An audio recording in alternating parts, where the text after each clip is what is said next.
Carrie, are you okay? Can you see where the blood is coming from? She looks like an extra from Carrie. They're dead. All dead. Well, doesn't that sound promising? Who's dead? The newspaper staff. They were just lying there and there was so much blood. Is everyone all right? I heard screaming. The possibly being murdered kind, not the fun pair. Oh my God, are you hurt? No, I'm fine. No, really, I'm fine. I'm dripping blood on the very expensive rug. We need to put down towels. Someone should get a towel. Okay. Or maybe instead of panicking about the upholstery, you tell us about the blood.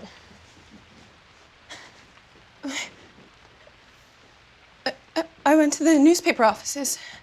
They were trying to keep the students informed after all the, and I thought maybe they would know what was wrong with the library, but when I got there, all the lights were out and it was just so still. Except for this dripping sound. Like somebody had forgotten to turn a faucet off, so I went to go see what it was. But then I slipped in something. And when I pushed myself up, there was just blood everywhere. And they were all lying there. The editorial kids, the interns, all of them dead.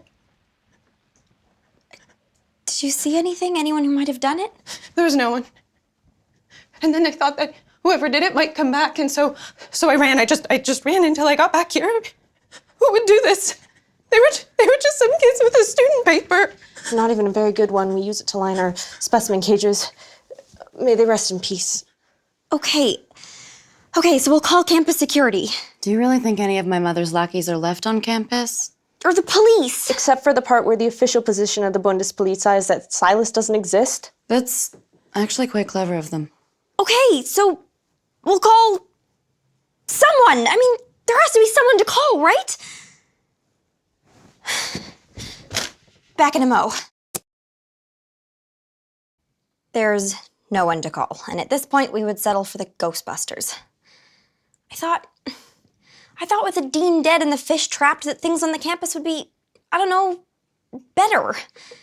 Except now there's nobody in charge, and the Summers and the Zetas and the Alchemy Club all think that they should be running the campus, which means that they're fighting again. And between the earthquakes and half the faculty having fled, things are starting to slip through the cracks. Literally.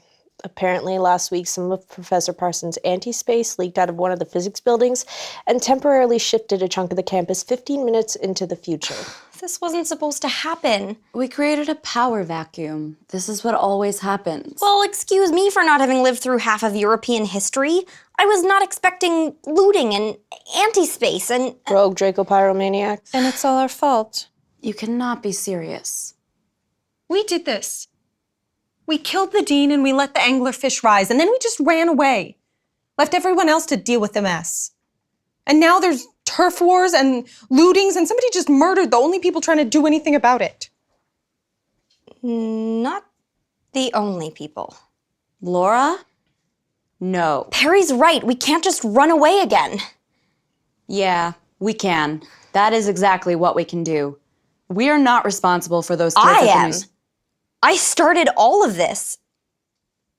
Maybe Silas is weird and creepy and perched precariously over a soul-sucking demigod, but we fought the dean for this place, and then we just ran away. We gave up, and we shouldn't have.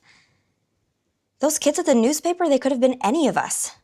So we are going to stay here and figure out what happened to them, and we're not going anywhere until we do. We are staying. We are solving the murders, and we're gonna save Silas. Oh, I am so gonna have to lie to my dad. See that subscribe button? You should click it.